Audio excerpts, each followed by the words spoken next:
Hi guys, welcome to my channel Rami Bahl simply analysing mathematics. आज का हमारा टॉपिक है पावर इंडिसेस एंड सर्ट्स। ये टॉपिक हम पहले भी डिस्कस कर चुके हैं, इस पर पहले भी एक वीडियो बना चुकी हूँ। उसमें कुछ 5-6 क्वेश्चंस डिस्कस किए थे मैंने। अब फर्दर उनसे हटके थोड़ा सा और कैसे क्वेश्चंस आ सकते हैं कॉम्पिटिटिव एग्जाम्स में, वो अब हम डिस्कस करेंगे। पावर इंडिसेस और सर्ट्स पे जो मेरी पहली वीडियो है वो मैं आई बटन में अटैच कर दूंगी। टॉपिक स्टार्ट करने से पहले मेरी एक छोटी सी रिक्वेस्ट है आप सबके लिए, अगर आपको वीडियो पसंद आए चैनल को ज़रूर सब्सक्राइब कर दीजिएगा। ये क्वेश्चन है हमारे पास, if x is equal to 0.25 की power 1/2, y is equal to 0.4 square and z is equal to 0.216 की पावर 1/3। अब जब भी पावर आपके पास 1/2, 1/3, 1/5, 1/6, 1/10 की फॉर्म में हो, दैट मीन्स वो उतना उसका रूट है। अब जब 1/2 है तो स्क्वायर रूट है, 1/3 है तो क्यूब रूट है, 1/4 हो जाएगा तो फोर्थ रूट हो जाएगा, 1/5 तो फिफ्थ रूट, 1/6 तो सिक्स्थ रूट। इसको सॉल्व करते हैं। x है आपके पास 0.25 की पावर 1/2।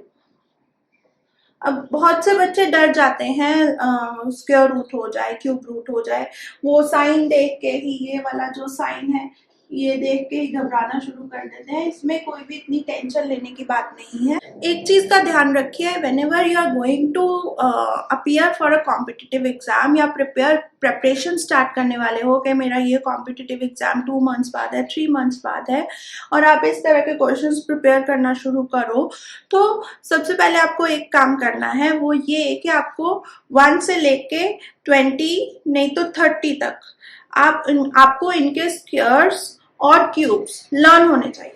1 का स्क्वायर 1, 2 का स्क्वायर 4, 3 का स्क्वायर 9, 4 का स्क्वायर 16, 5 का स्क्वायर 25, ऐसे आपको एंड तक 20 का स्क्वायर 400, 30 का स्क्वायर 900, ऐसे ही आपको ये पूरे स्क्वायर्स और क्यूब्स अगर लर्न है तो बहुत अच्छी बात है, आपको हेल्पफुल होगा।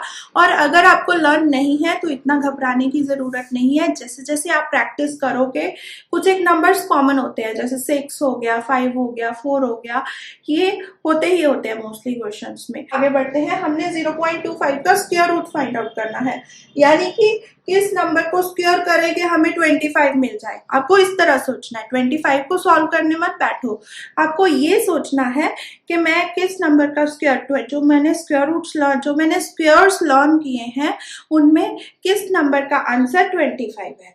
आप इस तरह से सोचेंगे तो आपको ये चीज डिफिकल्ट नहीं लगेगी।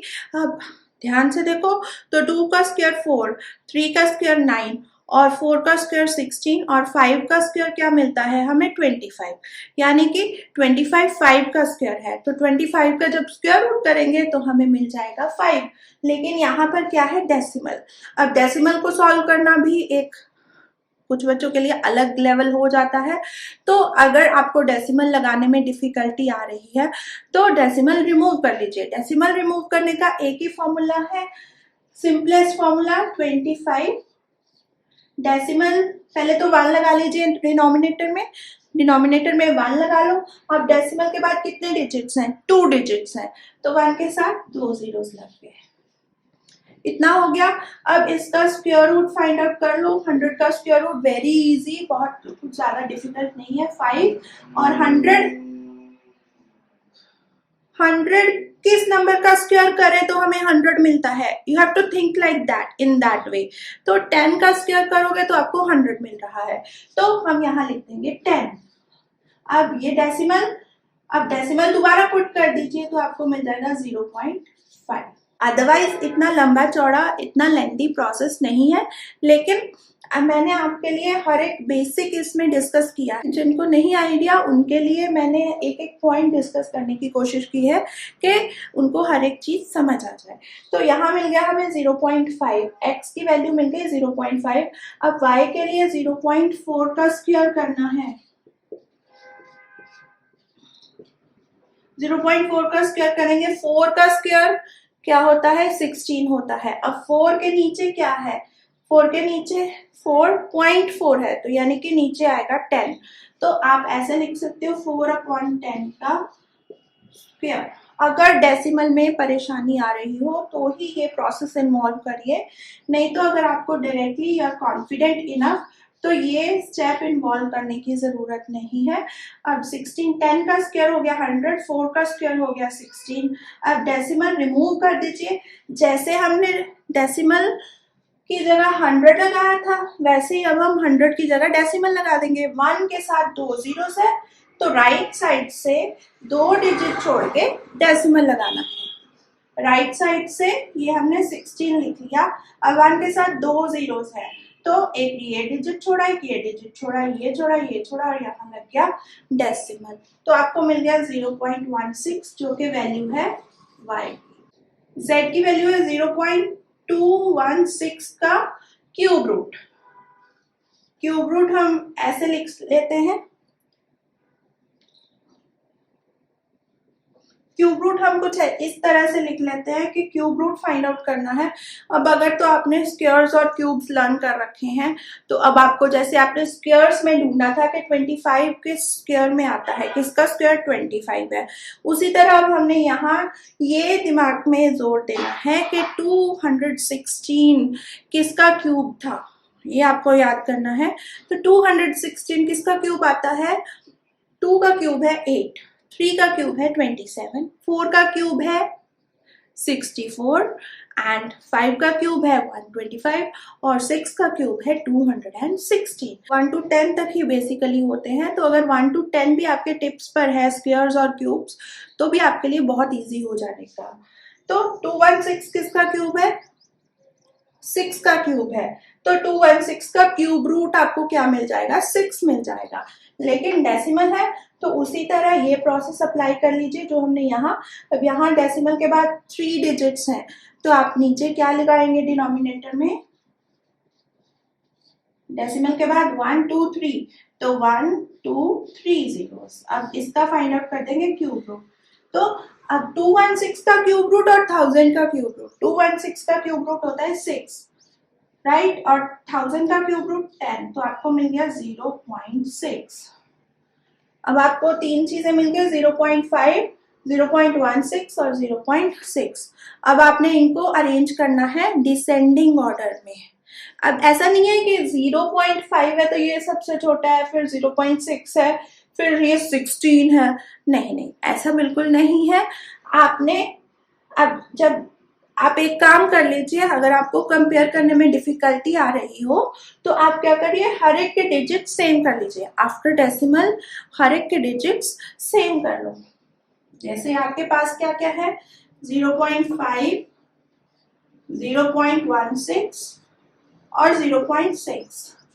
अब तीनों के डेसिमल्स के बाद डिजिट सेम करने पर ये हो गया 50 और ये हो गया 60 राइट। अब ऐसे हम इनके डिजिट सेम कर सकते हैं, जितनी चाहे डेसिमल के बाद जीरोस लगा सकते हैं। ये 5 के बाद जितनी चाहे आपको, अगर 5 जीरोस की रिक्वायरमेंट है तो आप 5 जीरोस भी लगा सकते हैं, कोई फर्क नहीं पड़ने वाला। अब ये हो गया आपके पास 0.50, 0.16, 0.60।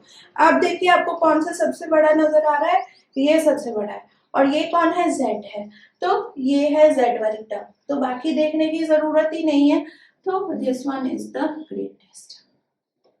नेक्स्ट क्वेश्चन है हमारे पास, if square root 33 is equal to 5.745 then the value of square root 3/11 is approximately, इनमें से बतानी है कौन सी है। हमें वैल्यू निकालनी है स्क्वायर रूट 3/11 की और हमें स्क्वायर रूट 33 की वैल्यू गिवन है। अब 3 और 11 और 33 में आपको सोचना है क्या रिलेशन है। अब अगर मैं 3 को 11 से मल्टीप्लाई करूं तो मुझे मिलेगा 33, जिसकी वैल्यू हमारे पास गिवन है। अब 3 को 11 मल्टीप्लाई किस केस में, 3 को 11 से मल्टीप्लाई कर सकते हैं। अब ये जो आपका क्वेश्चन है वो है रैशनलाइजेशन से। ये जो टॉपिक है यहाँ पर, इस क्वेश्चन का जो टॉपिक है वो है रैशनलाइजेशन। रैशनलाइज करना अगर आपको आता है तो आपको याद होगा कि डिनोमिनेटर वाली टर्म से हम ऊपर और नीचे न्यूमरेटर और डिनोमिनेटर में मल्टीप्लाई करते हैं और हमें मिल जाता है, हमें थोड़ा बहुत शॉर्ट आउट आंसर मिल जाता है। तो वही हम प्रोसीजर फॉलो करेंगे और देखते हैं कि हमें आंसर मिलता है कि नहीं। हमारे पास है √3/11, राइट। अब इसको कर देते हैं रैशनलाइज। √3/11 रैशनलाइज में क्या करते थे, डिनोमिनेटर वाली टर्म से यहां भी मल्टीप्लाई और यहां भी मल्टीप्लाई, राइट। अब आगे क्या करें, 33 मिल गया हमें 33 और 11 इंटू 11 स्क्वायर रूट सॉल्व कर लेते हैं, 11 बाहर आ जाएगा, आपको मिल जाएगा 1/11 into square root 33।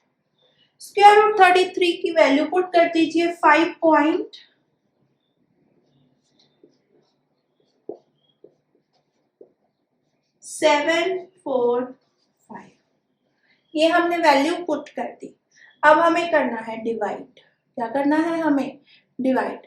Decimal, again decimal वाली टर्म है, अगर तो डेसिमल नंबर्स को डिवाइड करना आता है तो वेल एंड गुड, अगर डेसिमल नंबर्स को डिवाइड नहीं करना आता तो हमारे पास एक फॉर्मूला है, डेसिमल रिमूव कर दीजिए, नीचे लिख लीजिए, डिवाइड करने के बाद जो आंसर आए उसमें डेसिमल पुट कर देंगे। So simple like that.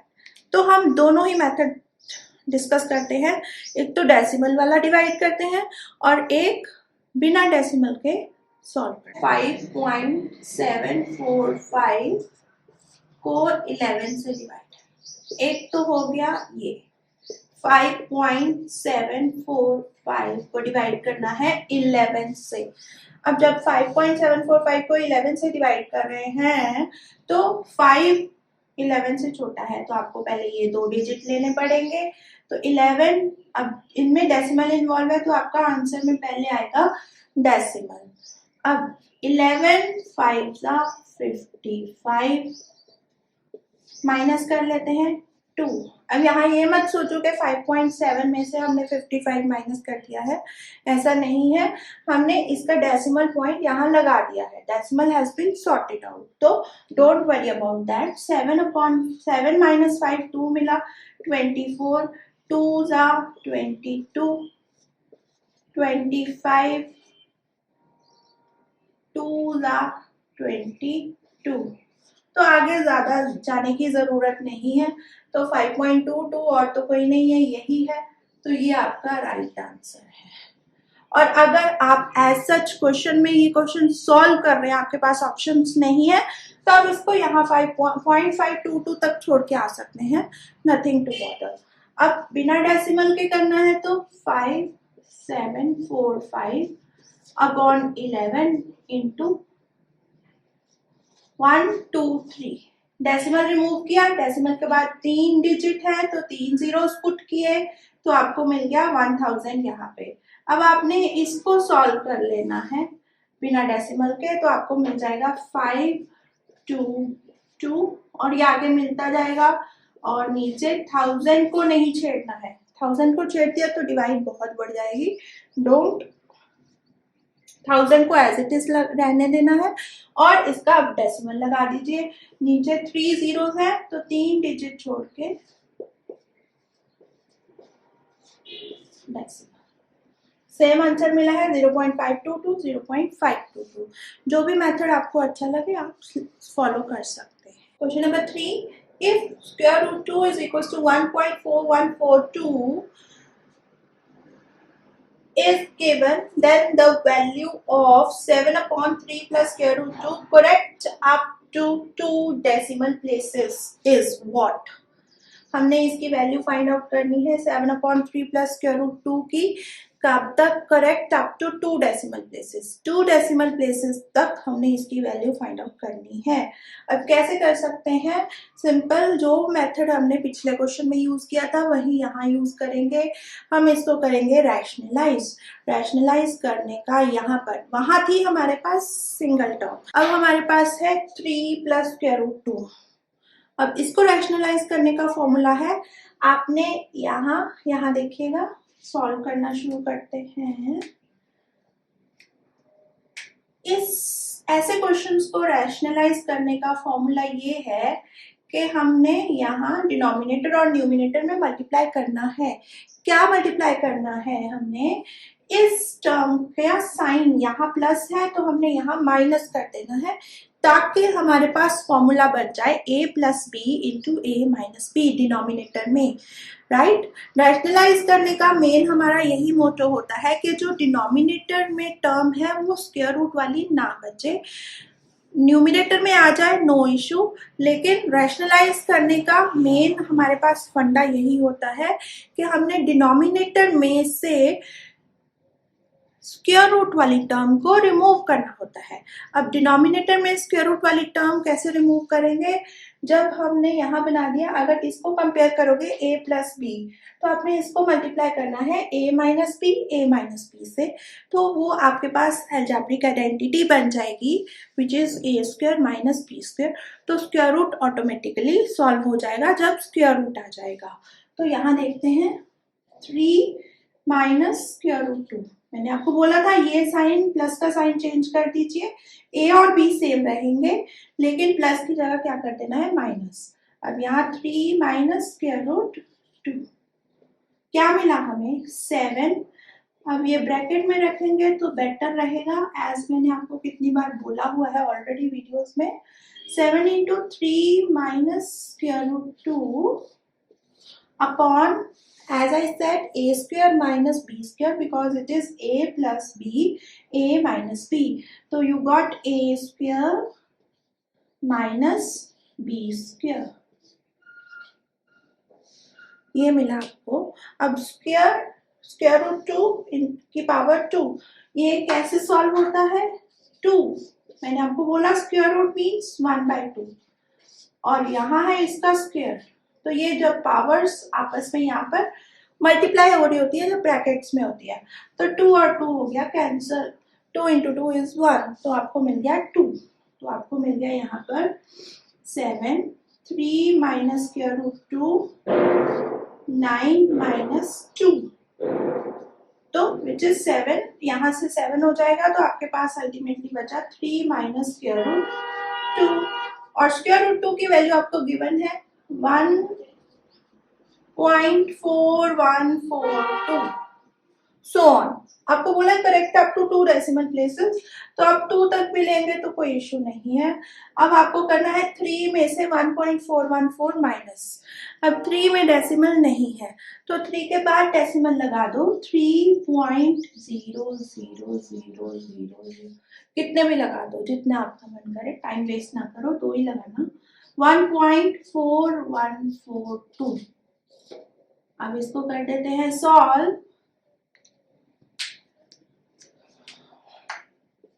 कर दीजिए minus 10 minus 2 8, 9 minus 4 5, 9 minus 1 8, 9 minus 4 5, 2 minus 1 1, 1.5858, 1.5858, तो 8 को उन्होंने कर दिया है राउंड ऑफ, तो आपको मिल गया 1.59। This is the right answer of this question. And the number of prime factors in 6 raised to power 333 into 7 raised to power 222 into 8 raised to power 111. अब इस क्वेश्चन में एक टर्म इन्वॉल्व है prime factors. अब prime factors क्या होते हैं ये आपको पता होना चाहिए, तो ही तो आप सॉल्व कर पाओगे इस क्वेश्चन को, नहीं तो तुक्का मारने वाली बात हो जाएगी कि कौन सा तुक्का लगा है, राइट। तो प्राइम फैक्टर्स फाइंड आउट करते हैं। प्राइम फैक्टर्स होते क्या हैं? प्राइम फैक्टर्स वो नंबर होते हैं जिनका, हमारे टीचर ने हमें बताया था, मुझे याद है, उन्होंने बोला था इस नंबर को, इन प्राइम फैक्टर्स वाले नंबर को उन्होंने बोला था ये डीड किस्म के नंबर होते हैं। तो वो चीज़ आज तक भी मुझे याद है कि सर ने क्या बोला था कि जो डीड नंबर होते हैं ना वो प्राइम फैक्टर्स होते हैं। अब डीड की यहाँ पे डेफिनेशन क्या है? डीड ये है कि ये किसी के टेबल में नहीं आते हैं, ये सिर्फ अपने टेबल में आते हैं और 1 के टेबल में आते हैं, इसलिए इनको डीड वाले नंबर बोला गया है। तो वो चीज़ मैंने जितने बच्चों को पढ़ाया है सबको मैंने ये बात याद दिलाई है और इसी तरह यही एग्जाम्पल दी है ताकि उनके दिमाग में से भी ये प्राइम फैक्टर्स की डेफिनेशन कभी स्किप ना हो, राइट। तो यहाँ पर हमने वो नंबर फैक्टर्स बनाने, पहले तो फैक्टर्स की बात हुई है, फिर हमने फैक्टर्स, पहले तो हमारे पास नंबर्स हैं 6, 7 और 8। पहले तो हमने इनके फैक्टर्स ढूंढने हैं। फैक्टर्स ढूंढने के बाद हमने इनमें प्राइम फैक्टर्स की बात करनी है। तो आप क्या करो, 6, 7 और 8 की प्राइम फैक्टराइजेशन सोच लो। अब 6 इज इक्वल्स टू 2 इंटू 3। आप ये जो करते आ रहे हो फैक्टराइजेशन, 6 की फैक्टराइजेशन, 7 की फैक्टराइजेशन, 8 की फैक्टराइजेशन आपने की थी बचपन में, अगर आपको याद हो तो 6 2 के टेबल में आता है। मोस्टली जो इवन नंबर होते हैं हम 2 से स्टार्ट करते थे। क्वेश्चन होता था find the prime factors of 28, find the prime factors of 51। तो जो इवन नंबर्स होते थे वो हम 2 से स्टार्ट करते थे, जो ऑड नंबर्स होते थे वो हम 3 से या 5 से या 7 से ऐसे स्टार्ट करते थे। तो 2 3s are 6 और 3 1s are 3। ये आपको 6 के प्राइम फैक्टर्स मिल गए। अब 7 क्या है? 7 कौन सा नंबर है? लीड नंबर है, याद है आपको? ध्यान है आपको? क्योंकि 7 सिर्फ अपने टेबल में आता है और 1 के टेबल में आता है। 8 के प्राइम फैक्टर्स ढूंढ लेते हैं। 2 से स्टार्ट करते हैं। 2 4s are 8, 2 और 2 अगेन 2 and 1। एंड तक बच्चे जरूर कॉपी में 1 जरूर लेके आते हैं। जब तक 1 नहीं आता तब तक पूरी कॉपी भरते जाएंगे भरते जाएंगे भरते जाएंगे। बीच में कहीं गड़बड़ हो गई है तो भी चलते जाते थे। फिर जहाँ गड़बड़ हो जाए फिर ओ गॉड, फिर ऐसा रिएक्शन आता था। तो यहाँ देखते हैं, हम इसको क्या लिखेंगे? 6 की जगह रिप्लेस करेंगे 2 इंटू 3, क्योंकि 2 और 3 क्या है? 2 और 3 क्या है? 6 के फैक्टर्स हैं। कौन से फैक्टर्स हैं? प्राइम फैक्टर्स हैं, क्योंकि 2 भी किसी के टेबल में नहीं आता, सिर्फ अपने और 1 के टेबल में आता है। और 3 भी किसी के टेबल में नहीं आता, सिर्फ अपने टेबल में और 1 के टेबल में आता है। तो यहाँ लिखेंगे 2 मल्टीप्लाई बाय 3, पावर वही रहेगी 3 इंटू 3 इंटू 3, सॉरी पावर वही रहेगी 333। अब 7 को तो हमने कुछ नहीं कहा है, 7 1 तो 7, तो 7 ही रहने दीजिए। 2 2 2 और 8 है, तो 2 इंटू 2 इंटू 2 की पावर 1 1 1, ये मिल गया हमें। यहाँ से 2 अलग कर लेते हैं, 3 अलग कर लेते हैं। यहाँ से 2 का क्यूब हो रहा है तो इसको लिख लेते हैं। ये मिला आपको 2 की पावर 333 इंटू 3 की पावर 333 इंटू 7 की पावर 222 इंटू, अब ये है 2 का क्यूब, 3 इंटू 1 1 1। अब 2 की पावर्स अलग कर लेते हैं। ये है 2 की पावर 333 इंटू 3 की पावर 333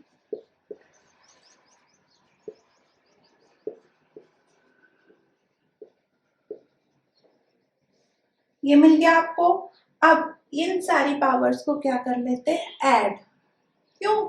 क्योंकि 333 टाइम्स मल्टीप्लाई हो रहा है, राइट। तो 3 भी इतने टाइम्स मल्टीप्लाई हो रहा है, तो ये उनकी नंबरिंग है। जैसे अगर आपके पास 2 रेज़ टू पावर 4 है तो इट मीन्स 2 4 टाइम्स है। तो आपने वही तो निकालना है, the number of prime factors. तो यहाँ 2 की पावर 4 में कितने नंबर ऑफ प्राइम फैक्टर्स है? 4 प्राइम फैक्टर्स है। तो इसी तरह ये सारी पावर्स जब मल्टीप्लाई हो रहा हो, हम इनको एज सच ऐड नहीं कर सकते, लेकिन क्योंकि हमने फाइंड आउट करने हैं नंबर ऑफ प्राइम फैक्टर्स, तो हम इन सारे नंबर्स को ऐड कर लेते हैं। और हमें एज सच हम 2 की पावर में 3 की पावर ऐड नहीं कर सकते, बट क्योंकि हमें चाहिए number of prime factors total कितने हैं, तो उस केस में हम इन नंबर्स को ऐड कर लेते हैं, तो हमारे पास total number of prime factors आ जाएंगे कि 2 इतने हैं, 3 इतने हैं, 7 इतने हैं, 2 इतने हैं। यहाँ से ये पता चल रहा है, बट टोटल कितना है वो आपको यहाँ से पता चलेगा।